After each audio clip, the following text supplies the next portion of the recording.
Dear student, welcome to in my YouTube channel KB physics 12th। आज हम इस video में क्लास 12th की फर्स्ट यूनिट से इलेक्ट्रिक चार्ज और उससे रिलेटेड कॉन्सेप्ट्स और उसकी प्रॉपर्टी को समझने जा रहे हैं। और हम देखेंगे कि किसी बॉडी को किस तरह से किन किन मेथड से चार्ज किया जा सकता है। हालांकि हम चार्ज के बारे में लोअर क्लासेस में भी पढ़ चुके हैं, उसकी प्रॉपर्टी को भी कुछ जान चुके हैं, तो उन्हीं को रिवाइज करते हुए आगे बढ़ते हैं। तो पहले तो हम देख लेते हैं कि सिंपल डेफिनेशन क्या है। Electric charge can be defined as intrinsic property of elementary particle of matter which give rise to electric force between various objects. SI unit of charge is coulomb. There are two kind of charge, positive and negative. तो हम पहले से भी जानते हैं कि there are two kind of charge, positive and negative. तो ये जो इलेक्ट्रिक चार्ज है ये एक इंट्रिंसिक प्रॉपर्टी है एलिमेंट्री पार्टिकल की।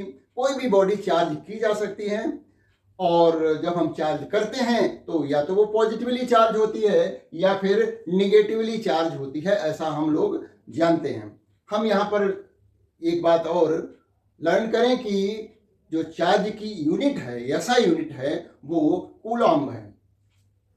और हमें ये मालूम है कि an electron has negative charge -e and proton has positive charge +e, और e की वैल्यू जो होती है 1.6 × 10⁻⁻19 कूलॉम्ब होती है।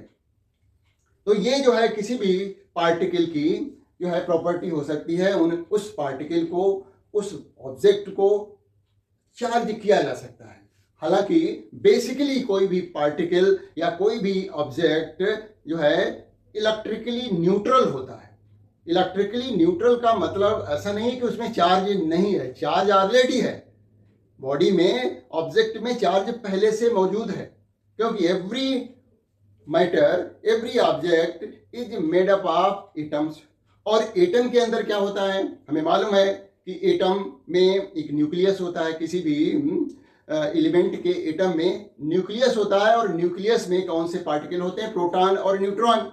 प्रोटॉन पे पॉजिटिव चार्ज होता है और जो न्यूक्लियस के चारों तरफ इलेक्ट्रॉन रिवॉल्व कर रहे होते हैं उसमें निगेटिवली चार्ज होता है। और in general number of electrons present in an atom is equal to number of proton present in the nucleus. तो इस तरह से जितना पॉजिटिव चार्ज होता है उतना ही नेगेटिव चार्ज होता है एटॉमिक लेवल पर। तो इस तरह से नेट चार्ज की वैल्यू 0 हो जाती है।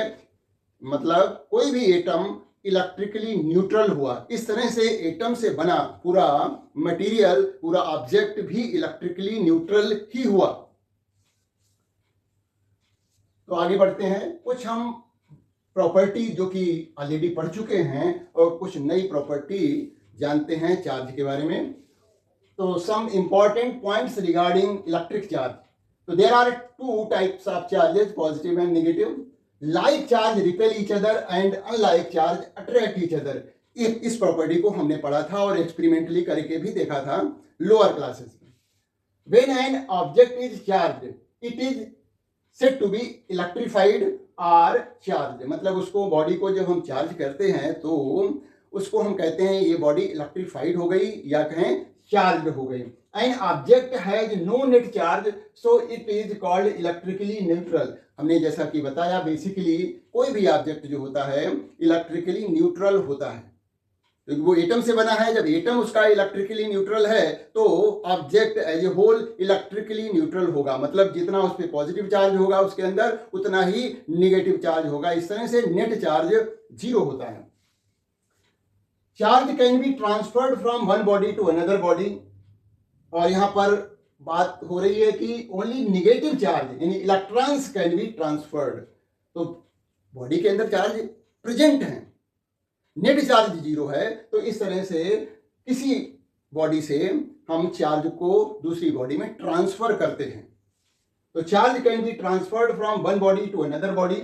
और हमें यहाँ पर ये बात याद रखनी है कि जो ट्रांसफर होगा वो केवल निगेटिव चार्ज मींस इलेक्ट्रॉन्स का ही होगा। आगे देखिए, an a charge particle at rest. ये बहुत इंपॉर्टेंट है, इसको आगे हम चैप्टर्स में डिटेल में भी पढ़ेंगे।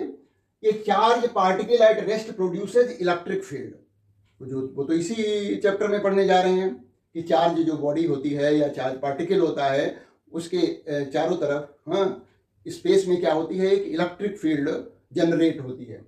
ये charge particle with uniform motion, यानी कांस्टेंट वेलोसिटी से कोई चार्ज पार्टिकल मूव कर रहा है तो वो इलेक्ट्रिक फील्ड और मैग्नेटिक फील्ड प्रोड्यूस करता है, रेडिएट नहीं करता, केवल एक यूनिफॉर्म मोशन में चार्ज पार्टिकल जब होता है तो वो इलेक्ट्रिक फील्ड और मैग्नेटिक फील्ड दोनों को जनरेट करता है। तो यही बात लिखी हुई है, द चार्ज पार्टिकल, ये charge particle with uniform motion यानी constant velocity produces both electric and magnetic field but does not radiate energy. फिर उसके बाद है an accelerated charge particle not only produces electric and magnetic field but also radiates energy in the form of electromagnetic waves। इसके बारे में हम detail में electromagnetic waves वाले चैप्टर में पढ़ेंगे। तो ये जो बात यहाँ पर बताई गई है कि चार्ज एट रेस्ट जो होगा वो इलेक्ट्रिक फील्ड प्रोड्यूस करेगा, चार्ज विद यूनिफॉर्म मोशन वो इलेक्ट्रिक फील्ड प्रोड्यूस करेगा, साथ में मैग्नेटिक फील्ड भी प्रोड्यूस करेगा, लेकिन यहाँ पर वो किसी तरह की एनर्जी रेडिएट नहीं करेगा। लेकिन एक एक्सेलरेटिंग चार्ज जो होगा वो इलेक्ट्रिक और मैग्नेटिक फील्ड प्रोड्यूस करेगा, साथ में वो एनर्जी जो है इलेक्ट्रोमैग्नेटिक वेव के फॉर्म में एनर्जी को रेडिएट करेगा। तो हम लोग इन सब के बारे में डिटेल में पढ़ने वाले हैं। तो हमें मालूम है कि 1 कूलम जो होता है वो 3 × 10⁹ ESU इलेक्ट्रोस्टैटिक यूनिट या कहें स्टैट कूलम होता है। और ये जो स्टैट कूलम है वो इस चार्ज की क्या है, CGS यूनिट भी है। और ये यही रिलेशन है कि कूलम तो ऐसा यूनिट हो गई, स्टैट कूलम जो है CGS यूनिट हो गई, और ये रिलेशन हो गया कि 1 coulomb is equal to 3 × 10⁹ electrostatic unit, where ESU is electrostatic unit of charge, the CGS unit of charge is state coulomb, the dimensional formula of charge is 80। ये हम लोगों ने क्लास 11th में डायमेंशनल फार्मूला के बारे में पढ़ा था। किसी भी जो है फिजिकल क्वांटिटी का डायमेंशनल फार्मूला निकालने के लिए हमें उसको बेसिक फंडामेंटल क्वांटिटी के साथ रिलेट करना पड़ता है। तो यहाँ पर ए क्या है, एम्पियर है, टी टाइम है। तो ये कैसे आया होगा हमें मालूम होना चाहिए कि करंट जो होता है, electric current I is equal to होता है चार्ज अपॉन टाइम, तो Q इज इक्वल टू हो गया IT। तो इलेक्ट्रिक करंट फंडामेंटल क्वांटिटी है, टाइम भी फंडामेंटल क्वांटिटी है। तो इस तरह से A इसकी यूनिट हो गई इलेक्ट्रिक करंट की, और T जो है टाइम को हम T से रिप्रेजेंट करते हैं। तो इस तरह से इलेक्ट्रिक करंट की जो फंडामेंटल यूनिट है एम्पियर, और टाइम की जो है फंडामेंटल यूनिट है सेकेंड। तो जब हम कोई डायमेंशनल फार्मूला लिखते हैं तो इसी तरह से उसको रेक्टेंगुलर ब्रैकेट में क्लोज कर देते हैं जो फंडामेंटल क्वांटिटीज आती हैं। चलिए आगे बढ़ते हैं और देखिए पॉइंट चार्ज, जैसे पॉइंट ऑब्जेक्ट होता था वैसे ही हम यहाँ बात करेंगे पॉइंट चार्ज की। और पॉइंट ऑब्जेक्ट और पॉइंट चार्ज एक तरह से सिमिलर कॉन्सेप्ट ही हैं। क्या, if the size of charge body is very small as compare to the distance between them, है ना, we treat them as a point charge. यानी कोई भी बॉडी है उसका साइज वेरी स्मॉल है विद रिस्पेक्ट टू कहें सराउंडिंग या with respect to the other object, तो हम उसको पॉइंट चार्ज कह देंगे। यानी सराउंडिंग के कंपैरिजन में यदि उसका साइज काफ़ी स्मॉल है, काफ़ी जो है छोटा है, तो हम उसको क्या कहेंगे कि ये एक पॉइंट चार्ज यहाँ पर रखा हुआ है। अब बात करेंगे प्रॉपर्टीज ऑफ चार्ज। ये यहाँ पर कुछ एडिशनल प्रॉपर्टी हम लोग पढ़ने जा रहे हैं, ये हम लोग लोअर क्लासेस में नहीं पढ़े हैं। तो प्रॉपर्टीज ऑफ चार्ज, पहली प्रॉपर्टी हमने लिख रखी है एडिटिविटी ऑफ चार्ज। तो सिंपल सी प्रॉपर्टी है कि क्या, कि the charge present on a system और body is equal to the algebraic sum of charge given to that body.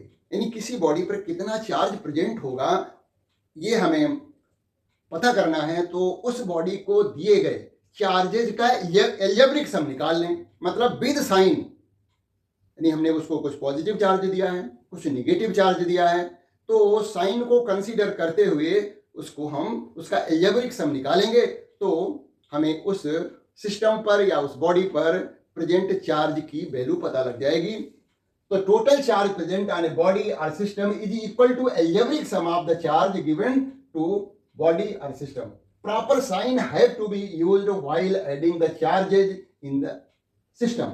तो यहां पर जैसे मान लिया कोई ये बॉडी है, अब इसको हमने चार्ज दिया 20 + 20E, फिर मैंने दिया चार्ज इसको -10E, फिर चार्ज दिया 5 + का 5E।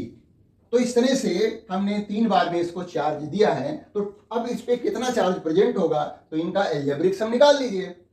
तो प्लस का 20E, माइनस का 10E और प्लस का 5E विद साइन ऐड किया, तो ये पॉजिटिव और 25 में से 10 निकल जाएगा। तो इस तरह से 15E पॉजिटिव चार्ज इस पर प्रेजेंट होगा।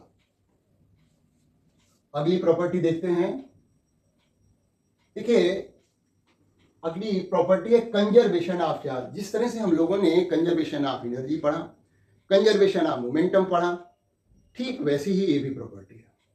तो यहां पर हम कहेंगे कि the charge present on N isolated system remains conserved constant. The charge can not be created nor be destroyed. हम ये भी कह सकते हैं, जैसे कि वहां कहते थे कि energy can not be created nor be destroyed, it can be transformed from one form to another form. तो यहां पर भी चार्ज को न तो क्रिएट कर सकते हैं और न ही इसको डिस्ट्रॉय कर सकते हैं। यहां भी एक चार्ज दूसरे चार्ज में कन्वर्ट होता है। कैसे? उसके एग्जाम्पल हैं। वो एग्जाम्पल है पेयर प्रोडक्शन और पेयर एनिहिलेशन। इसके बारे में हालांकि डिटेल में हम न्यूक्लियर जो चैप्टर है न्यूक्लियस के बारे में जो जहां पर हम पढ़ेंगे उसमें डिटेल में पढ़ेंगे।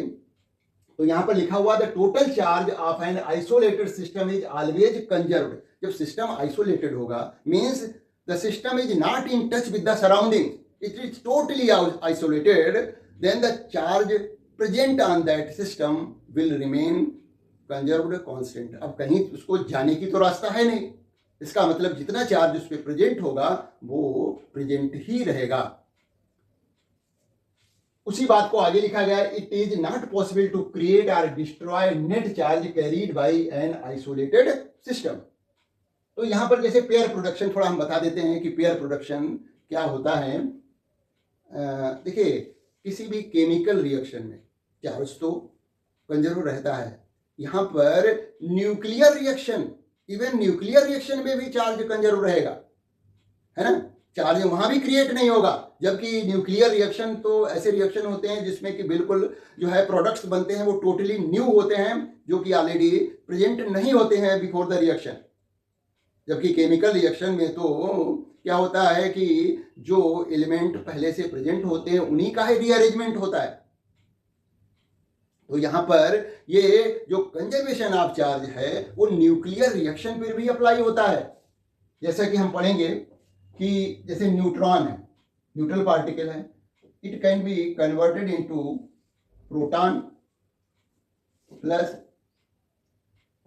इलेक्ट्रॉन, यानी बीटा पार्टिकल भी इसको कहते हैं, प्लस एंटी न्यूट्रिनो। ये एक न्यूक्लियर रिएक्शन है। यहां पर न्यूट्रॉन है जो नो चार्ज, है ना। तो जो प्रोडक्ट बने हैं उनका भी नेट चार्ज 0 आना चाहिए, है ना।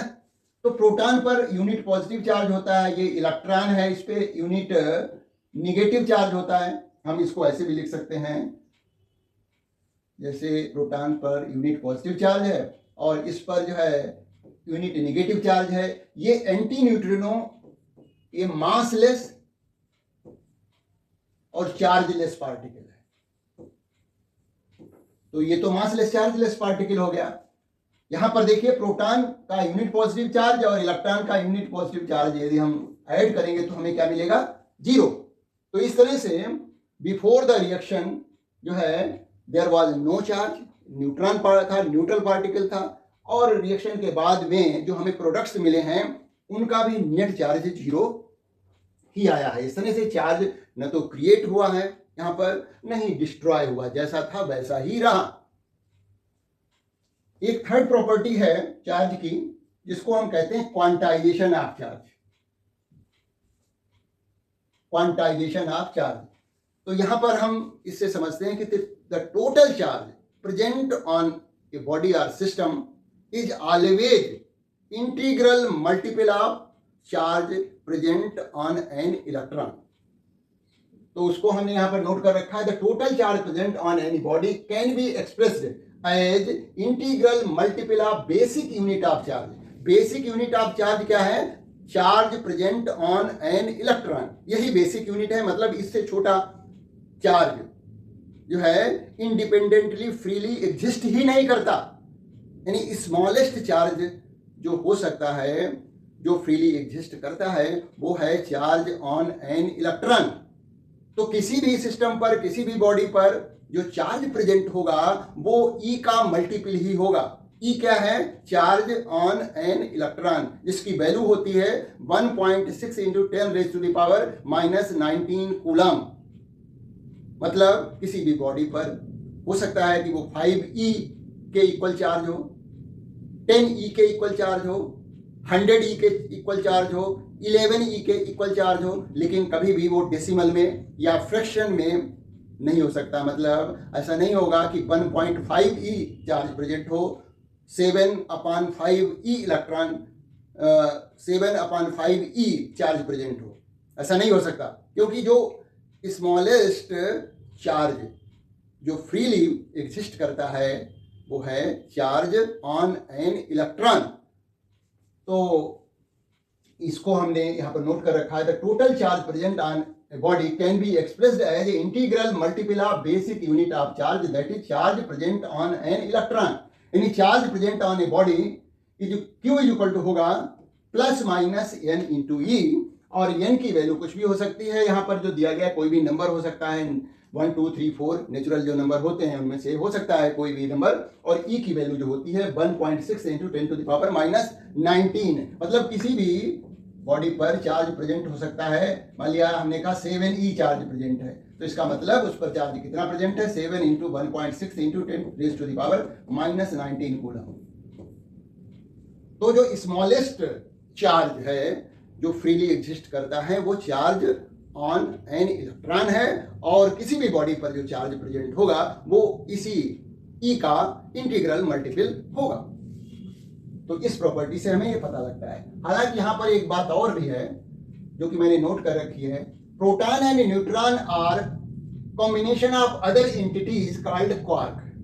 मतलब E से, E क्या है? Charge on an electron. तो E से स्मॉलर चार्ज क्या एग्जिस्ट करता है?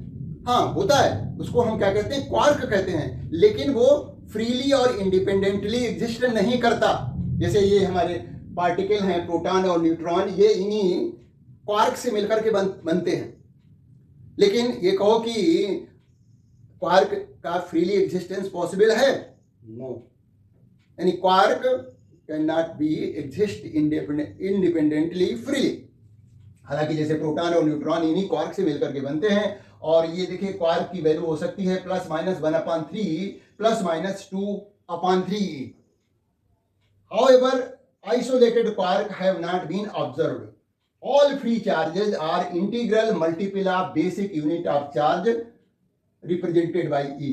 तो ये तो हमें मालूम होना चाहिए कि जो कोई भी किसी भी बॉडी पर जो चार्ज प्रेजेंट होगा वो इन जनरल E का मल्टीपल ही होगा,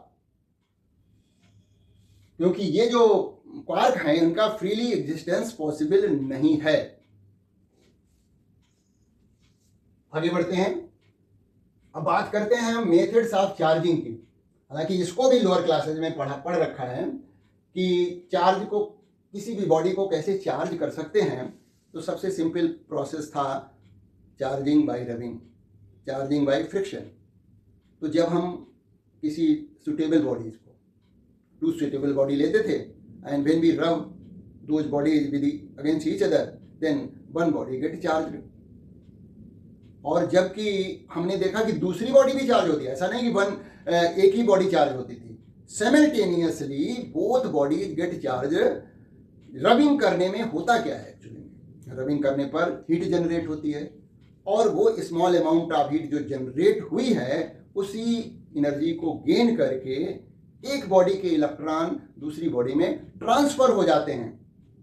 जो बॉडी इलेक्ट्रॉन को लूज करती है दैट बिकम पॉजिटिवली चार्ज और the body which gains the electron become negatively charge.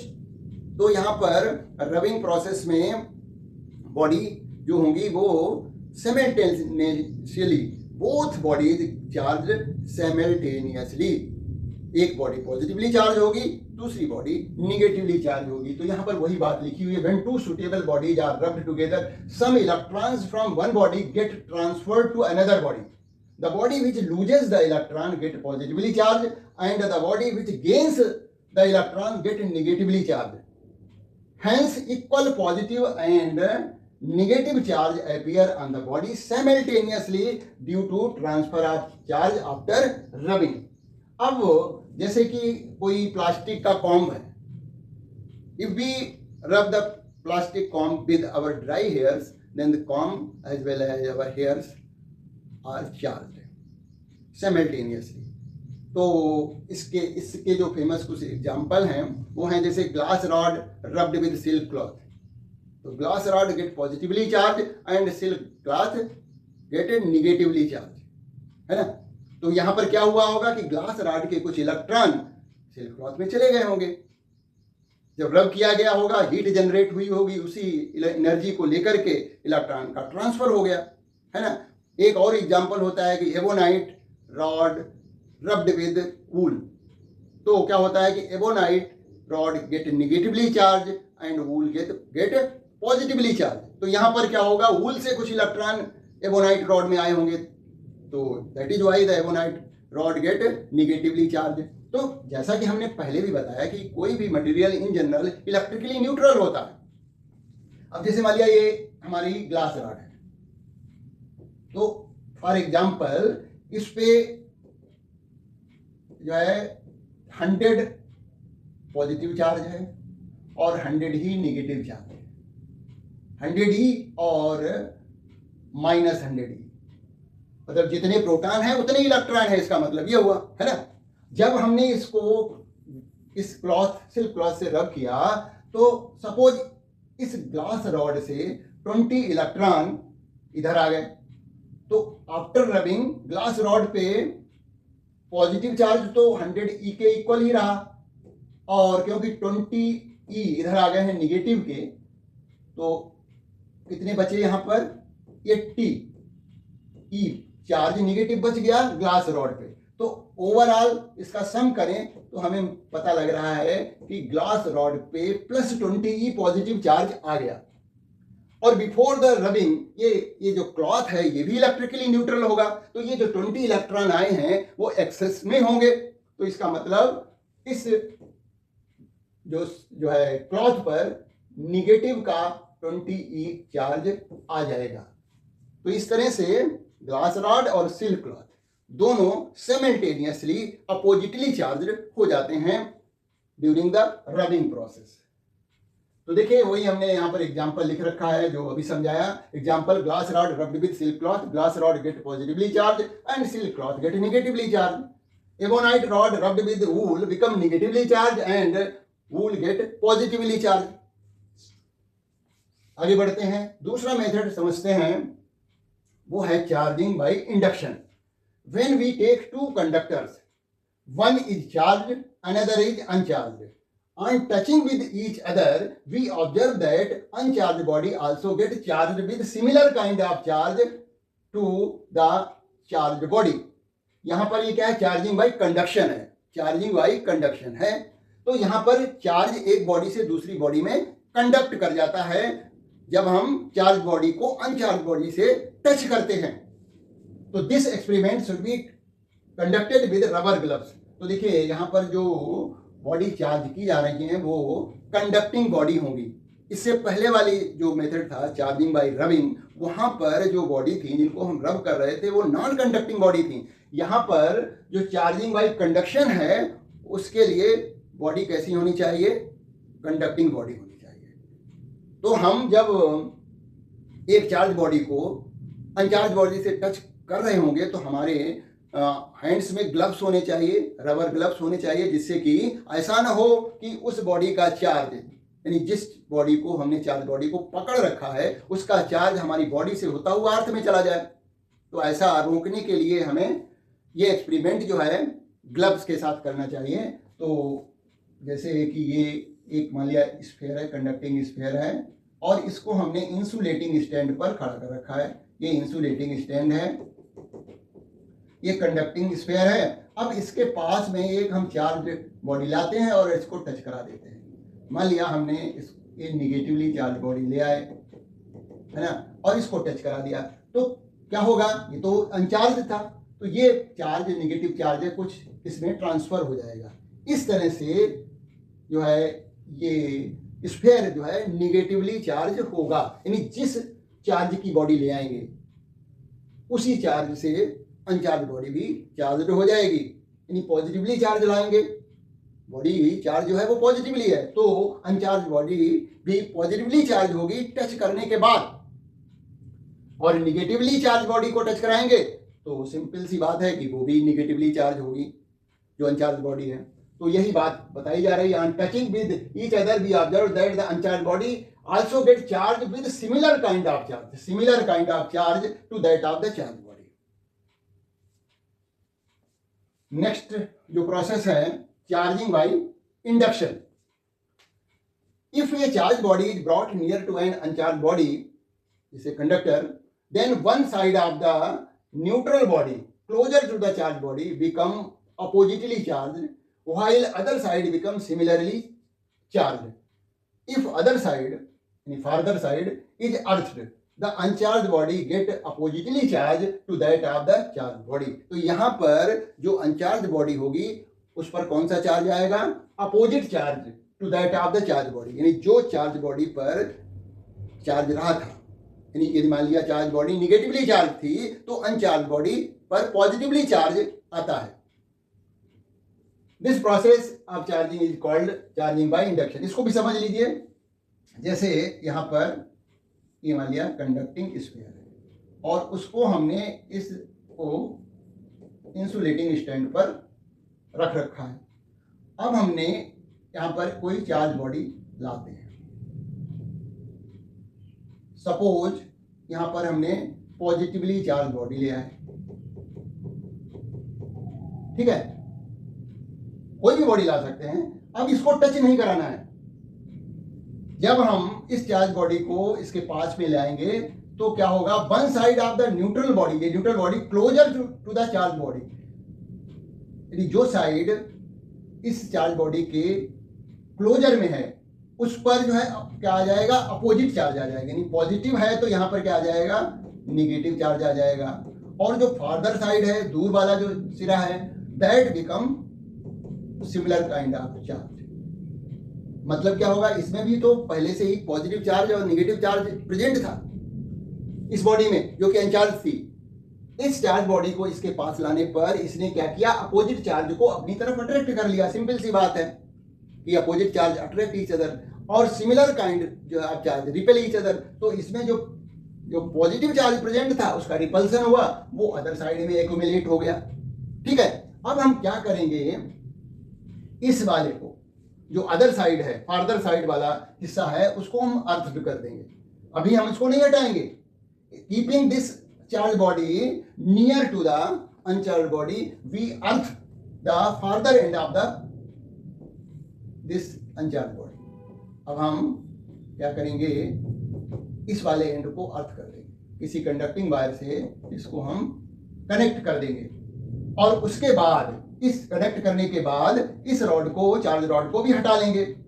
तो कनेक्ट करने पर क्या होगा, ये पॉजिटिव चार्ज जो है अर्थ में चला जाएगा। या कहें क्योंकि पॉजिटिव चार्ज नहीं जा सकता है तो इसका मतलब अर्थ से उतना ही निगेटिव चार्ज आ जाएगा और वो इस पॉजिटिव चार्ज को न्यूट्रलाइज कर देगा।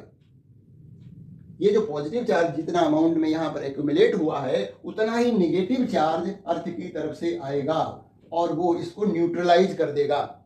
ठीक है, और अब हमने इसको हटा लिया है। ठीक है, हटाने के पहले हमने उसको अर्थ किया था और अर्थिंग भी हटा दीजिए, है ना, अर्थिंग भी हटा दीजिए और उसके बाद इस रॉड को, जो चार्ज रॉड हम इसके पास रखे हुए थे, उसको भी हटा दीजिए। तो यहाँ पर जो ये इधर वाला नेगेटिव चार्ज एक्यूमुलेट हुआ था वो अब इस पूरी बॉडी में डिस्ट्रीब्यूट हो जाएगा यूनिफॉर्मली।